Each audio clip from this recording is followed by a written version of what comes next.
Thank you, Metaverse, for sponsoring this show. Stay tuned to learn how my students are creating simple augmented reality experiences in Metaverse.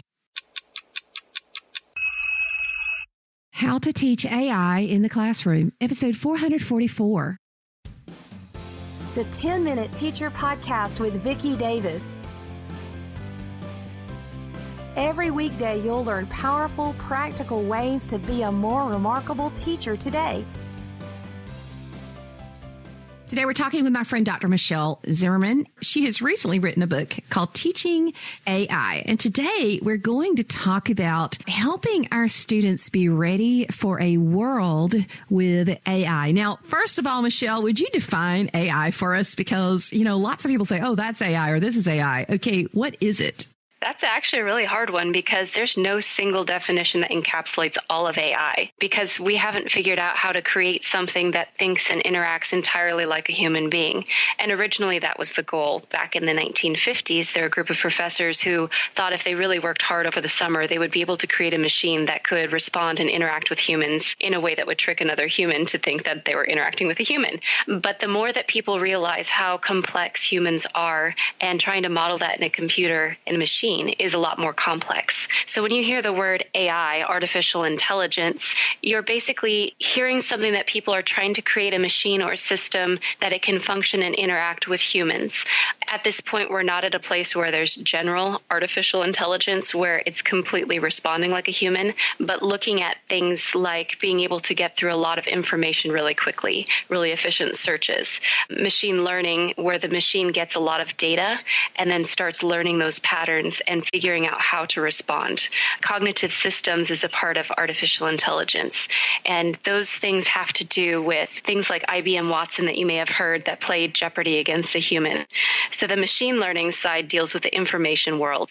And then there's the component of robotics that try and replicate the way humans move or be able to move things. And that deals with the physical world. And then there's the cognitive systems that deal with the human world. And according to some people, if you can integrate all three of those things together, that's the closest you're going to be to create a system that could interact with a human in a way that it would trick a human to think that they're interacting with another human. Well, we saw this with, was it a Google that created an assistant that actually called and ordered Chinese food for someone? Yes. Yeah, it tricked them. And isn't AI behind a lot of these robocallers trying to figure out, what would make us interact with, the super friendly voice that calls and it's not really a person? Right.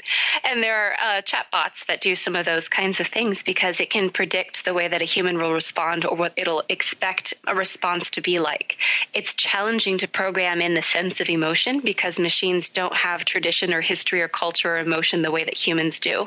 So trying to find those patterns and be able to replicate them, there are some that are feeling very close, but it's typically in one specific domain. So if it's in ordering food or if it's in driving cars or responding to certain statements, there's some robotics in Japan that have created human-looking robots, but at this point you have to ask them specific questions before they can respond back. If you deviate from that, they're not quite sure how to respond, so it's not there yet. Okay, so eventually we will get to a place where humans and robots and AI entities communicate. I've been reading a book called Dark Web, where actually the AI, kills off the humans and takes over the human personas because it's gotten so good at imitating us. Mm-hmm. And it theorizes that we'll all have sort of an AI bot that we train.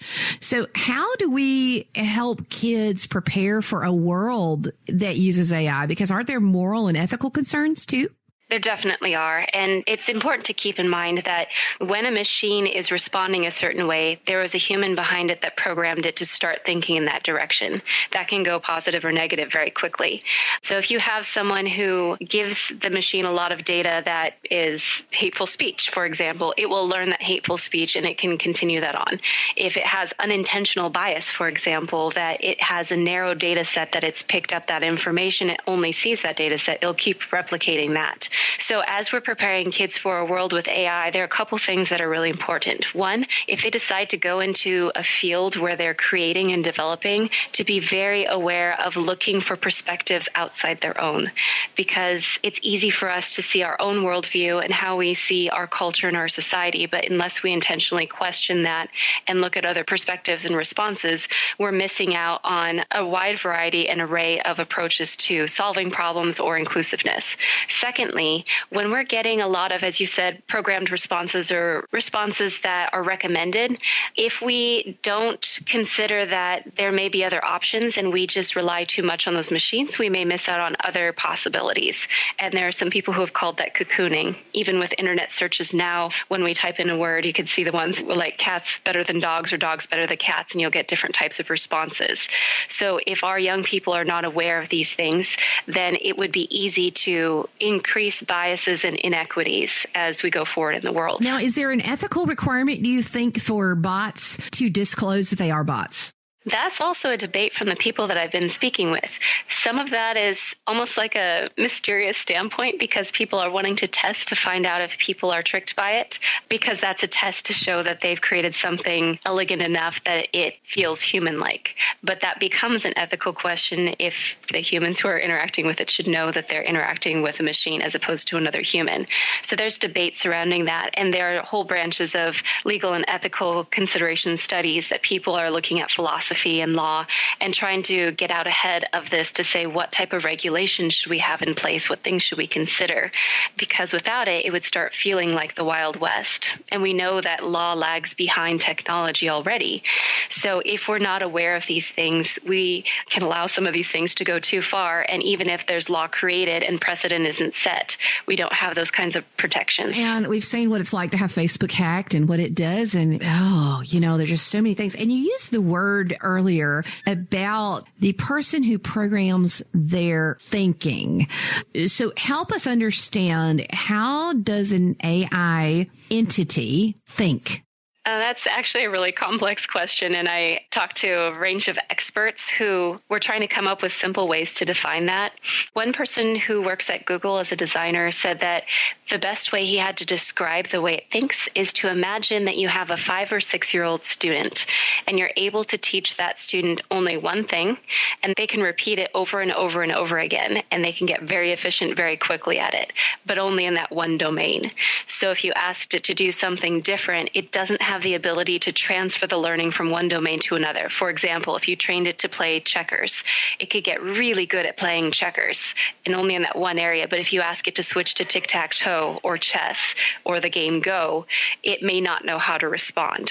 So at this point, the types of AI that we have that are being implemented are very focused in a specific domain, whereas humans have the ability to take what they've learned and transfer it from one domain to the other.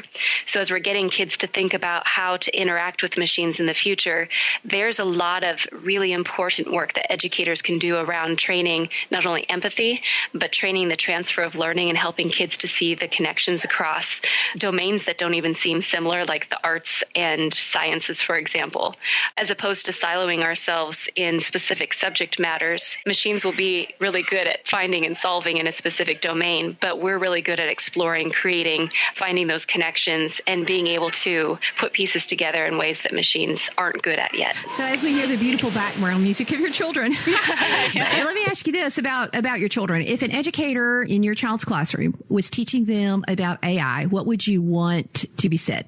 I would say the first things that I would want them to be aware of is thinking about the types of technology that exist now in the things that they use that they may not even be aware of. That there are a lot of things that are collecting massive amounts of data on them. And first, to be aware of those things. And then secondly, to think about what do we want our young people to be able to do in the future. So even beyond saying, let's know how to code or program in computational thinking, what do we want our society to look like? And that's where it starts getting really interesting and looking at traditions and cultures and practices that make us uniquely human, because you can balance those things with helping technology support the things that we're doing. There are artists who are using AI to help them in refining the work that they're doing. Pixar Animation Studios has used it for denoising to help make those images that we're seeing on movies look even better. There are people in the medical field who are helping find diagnosis, and in those areas helping decrease the chance of drug interactions, because a machine never gets tired when it goes through this amount of detail. But the humans have an ability to work with those types of tools. So when we're working on helping our young people figure out what they're doing in the future, one of the best things we can do is help them to start, as I was mentioning, seeing connections across domains, finding out how to collaborate with other people and solve problems, and then know how to harness those technologies for the good. So AI is here. It's coming. I've read that it may displace somewhere around 27%, I believe was a study I had read recently, of the jobs by the year 2030. So understanding AI, I don't want anybody to be scared. I mean, there's some people say, oh, AI is going to replace teachers. Well, certainly it's going to help us. We're already using some of the tools, to help us, but we definitely want to understand AI and to prepare our students for a world with it, including talking about, morality and ethics and multiple viewpoints and all these different types of things. So the book is Teaching AI. It's already out, and it's written by Dr. Michelle Zimmerman. Thank you, Michelle. Metaverse is a powerful augmented reality app, and they have added many upgrades this past week. Check them out at coolcatteacher.com/metaverse. New features include a new classroom management tool called Collections that lets teachers view all their student experiences in one place. You can edit and view all the experiences students have made and share your student experiences as a group. Metaverse is free for teachers and students to create as many AR experiences as you like. Teachers can purchase the ability to create collections for a small $7 a month fee, but you can try out these new classroom management features inside Metaverse for free with promo code AR for EDU. Metaverse works for all ages to bring augmented reality into every classroom. I highly recommend it. Go to coolcatteacher.com/metaverse and use the code AR for EDU to upgrade to some of these cool new features. Thank you for listening to the 10-Minute Teacher Podcast. You can download the show notes and see the archive at coolcatteacher.com/podcast. Never stop learning.